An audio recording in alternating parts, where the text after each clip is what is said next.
द्वापर युग में एक समय की बात है कि यशोदा जी ने श्री कृष्ण से कहा, हे कृष्ण, तुम सारे संसार के उत्पन्न करता, पालनहार तथा उसके श्रृंगार करता हो। आज कोई ऐसा व्रत मुझसे कहो जिसके करने से मृत्युलोक में स्त्रियों को विधवा होने का भय न रहे तथा वह व्रत सभी मनुष्यों की मनोवांछाओं को पूर्ण करने वाला हो। श्री कृष्ण कहने लगे, हे माता, तुमने अति सुंदर प्रश्न किया है। मैं तुमसे ऐसा ही व्रत को विस्तार पूर्वक कहता हूँ। सौभाग्य की प्राप्ति के लिए स्त्रियों को 32 पूर्णमासी का व्रत करना चाहिए। इस व्रत के करने से स्त्रियों को सौभाग्य संपत्ति मिलती है। यह व्रत अचल सौभाग्य देने वाला एवं भगवान शंकर के प्रति मनुष्य मात्र की भक्ति को बढ़ाने वाला है।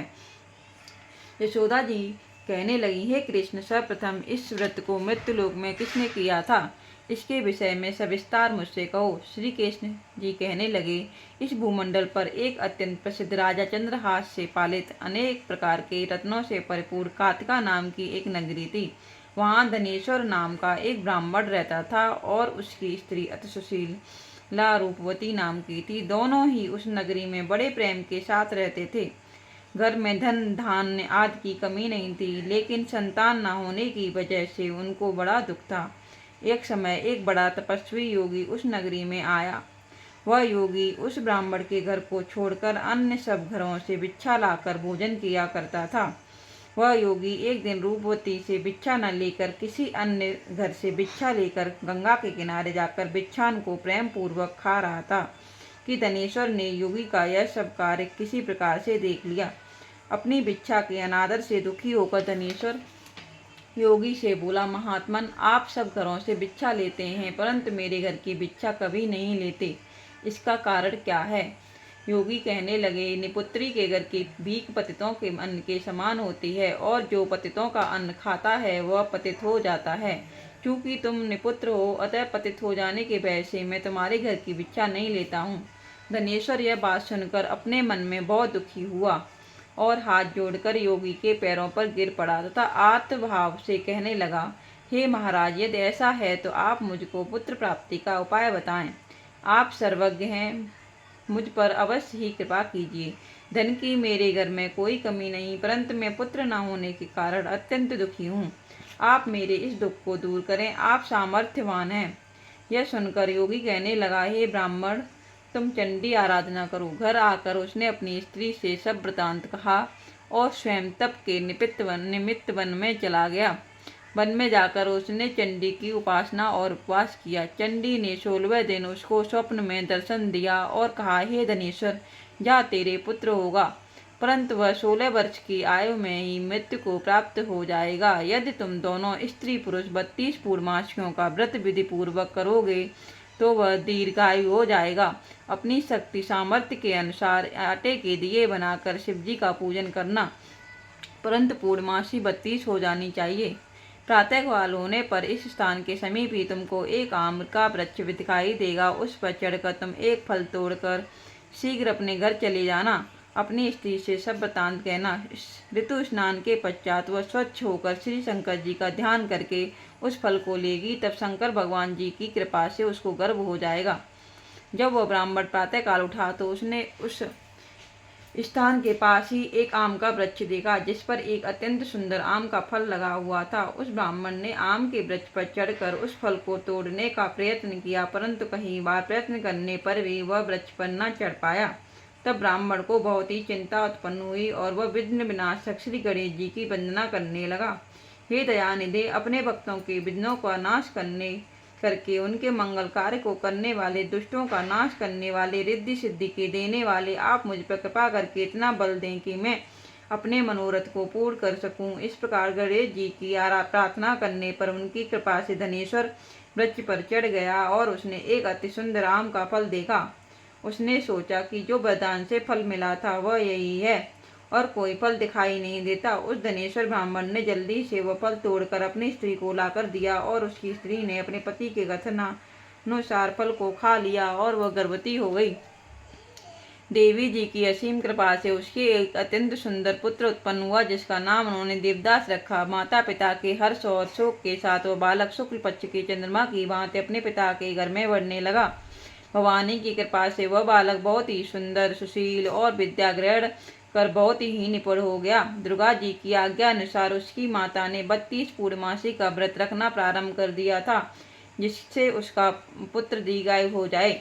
16 वर्ष लगते ही देवदास के माता पिता को बड़ी चिंता हो गई कि कहीं उनके पुत्र की इस वर्ष मृत्यु न हो जाए। इसलिए उन्होंने अपने मन में विचार किया कि यदि वह दुर्घटना उनके सामने हो गई तो वे इसे कैसे सहन कर सकेंगे। अस्त उन्होंने देवदास के मामा को बुलाया और कहा कि हमारी इच्छा है कि देवदास एक वर्ष तक काशी में जाकर विद्या अध्ययन करे और हम उसको अकेला भी नहीं छोड़ना चाहते, इसलिए इसके साथ तुम चले जाओ और एक वर्ष बाद उसको लौटा लाना।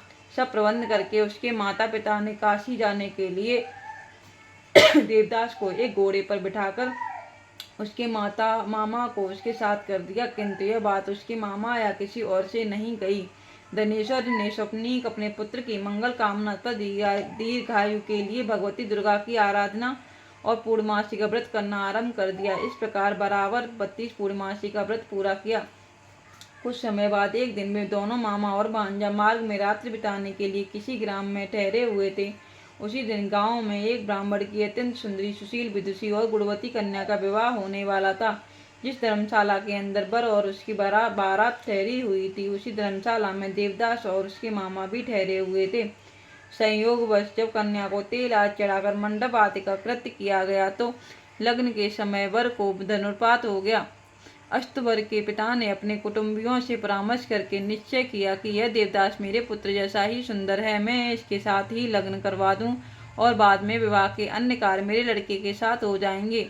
ऐसा सोचकर देवदास के मामा से जाकर बोला, तुम थोड़ी देर के लिए अपने भांजे को हमें दे दो, जिससे विवाह के लग्न का सब कृत्य सुचारू रूप से हो सके।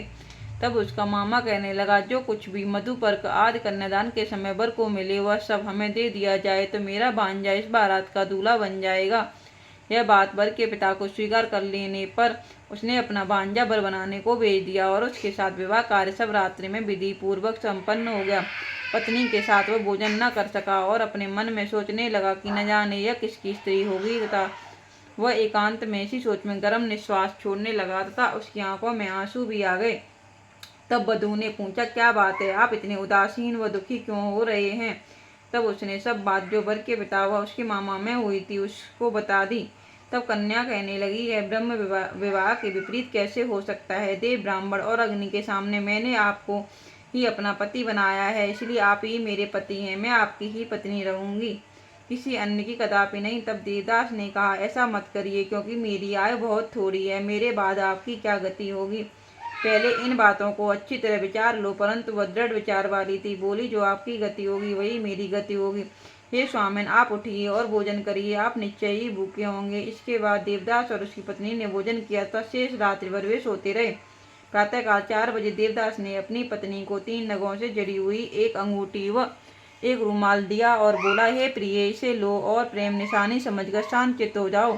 मेरा मरण और जीवन जानने के लिए एक पुष्प वाटिका बना लो, उसमें सुगंधी वाली एक नवमल्लिका नेवारी नामक फूल लगा लो, उसको प्रतिदिन जल से सींचा करो और आनंद के साथ खेलो कूदो तथा उत्सव मनाओ। जिस समय और जिस दिन मेरा प्राणांत होगा तो ये फूल सूख जाएंगे और जब ये फिर हरे हो जाएं तो जान लेना कि मैं जीवित हूँ।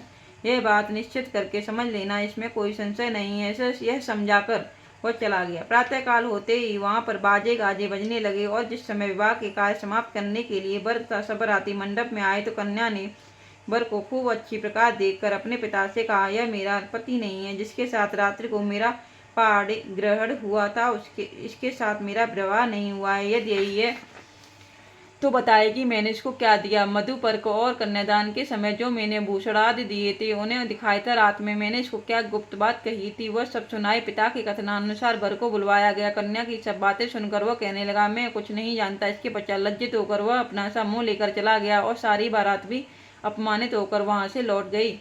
श्री कृष्ण भगवान बोले, हे माता, इस प्रकार देवदास काशी विद्यादान के लिए चला गया। जब कुछ समय बीत गया तो काल से प्रेरित होकर एक सर्परात्रि के समय उसको डसने के लिए वहां पर आया। उस विषदर के प्रभाव से उसके शयन का स्थान चारों ओर से विष की ज्वाला से विषैला हो गया, परंतु व्रतराज के प्रभाव से सर्प उसको काटने न पाया, क्योंकि उसकी माँ ने पहले से ही दात्रिशत पूर्णमासी का व्रत कर रखा था। इसके बाद मध्याह्न के समय स्वयं काल वहां पर आया और उसके शरीर से उसके प्राणों को निकालने का प्रयत्न करने लगा, जिससे वह मूर्छित होकर पृथ्वी पर गिर पड़ा। भगवान की कृपा से उसी समय पार्वती जी के साथ श्री शंकर जी वहां पर आ गए। उसकी मूर्छित दशा देखकर श्री पार्वती जी ने भगवान शिव जी से प्रार्थना की, महाराज, इस बालक की माता ने पहले 32 पूर्णमासी का व्रत किया था, जिसके प्रभाव से हे भगवान आप इसको प्राण दान दें। भगवान के कहने पर भक्त वत्सल भगवान श्री शिव जी ने उसको प्राण दान दे दिया। इस व्रत के प्रभाव से ही काल मृत्यु को छोड़ देना पड़ा और वह स्वस्थ होकर बैठ गया। उधर उसकी स्त्री उसके काल की प्रतीक्षा किया करती थी। जब वह उस पुष्प वाटिका में पत्र पुष्प कुछ भी नहीं रहे तो उसको अत्यंत आश्चर्य हुआ, और जब वह फिर वैसे ही हरी भरी हो गई तो जान गई कि वह जीवित हो गए हैं। यह देखकर वह बहुत प्रसन्न मन से अपने पिता को कहने लगी, पिताजी, मेरे पति जीवित हैं, आप उनको ढूंढिए। 16वां वर्ष व्यतीत हो गया। तब देवदास भी अपने मामा के साथ काशी से चल दिया। इधर उसके ससुर उसको ढूंढने के लिए अपने घर से चलने ही वाले थे कि वे दोनों मामा भांजा वहां पर आ गए। उसको आया देखकर उसका ससुर बड़ी प्रसन्नता के साथ उन्हें अपने घर में ले आया। उस समय नगर के निवासी भी वहां इकट्ठे हो गए और सबने निश्चय किया कि अवश्य ही उसी बालक के साथ इस कन्या का विवाह हुआ था। उस बालक को जब कन्या ने देखा तो पहचान लिया और कहा कि यह तो वही है जो संकेत करके गया था। तदोपरांत सभी कहने लगे कि अच्छा हुआ जो यह आ गया, और सब नगरवासियों ने खुशी मनाई। कुछ दिन पश्चात देवदास अपनी पत्नी तथा मामा के साथ अपने ससुर के घर से बहुत सा दान दहेज में लेकर अपने घर के लिए चल दिया। गांव के आने पर तो कई लोगों ने उसको देखकर उसके माता पिता को पहले ही जाकर खबर दे दी कि तुम्हारे पुत्र देवदास अपनी पत्नी और मामा सहित आ रहे हैं। ऐसा समाचार सुनकर पहले तो उन्हें विश्वास ही नहीं हुआ, किंतु जब और लोगों ने भी आकर उनकी बात का समर्थन किया तो उनको बड़ा आश्चर्य हुआ। थोड़ी देर बाद ही देवदास ने आकर अपने माता पिता के चरणों में अपना सिर रख कर प्रणाम किया, और उसकी पत्नी ने भी अपनी सास ससुर के पैरों का स्पर्श किया। तो माता पिता ने अपने पुत्र तथा पुत्रवधू को अपने हृदय से लगा लिया और दोनों की आंखों से प्रेमाश्रु बह चले। अपने पुत्र और पुत्रवधू के आने की खुशी में धनेश्वर ने बड़ा भारी उत्सव किया और ब्राह्मणों को बहुत सी दान दक्षिणाएं देकर प्रसन्न किया। श्री कृष्ण जी कहने लगे, इस प्रकार धनेश्वर 32 पूर्णमासी के व्रत के प्रभाव से पुत्रवान हो गया। जो भी स्त्रियां इस व्रत को करती हैं वे जन्म जन्मांतर तक वैधव्य का दुख नहीं भोगती और सदैव सौभाग्यवती रहती हैं। यह मेरा वचन है, इस व्रत में कोई संदेह नहीं। जानना, यह व्रत पुत्र पुत्रों को देने वाला तथा संपूर्ण मनोकामनाओं को पूर्ण करने वाला है। 32 पूर्णमासी के व्रत करने से शिव व्रती व्यक्ति की सब इच्छाएं भगवान शिव जी की कृपा से पूर्ण हो जाती हैं। जय बोले की।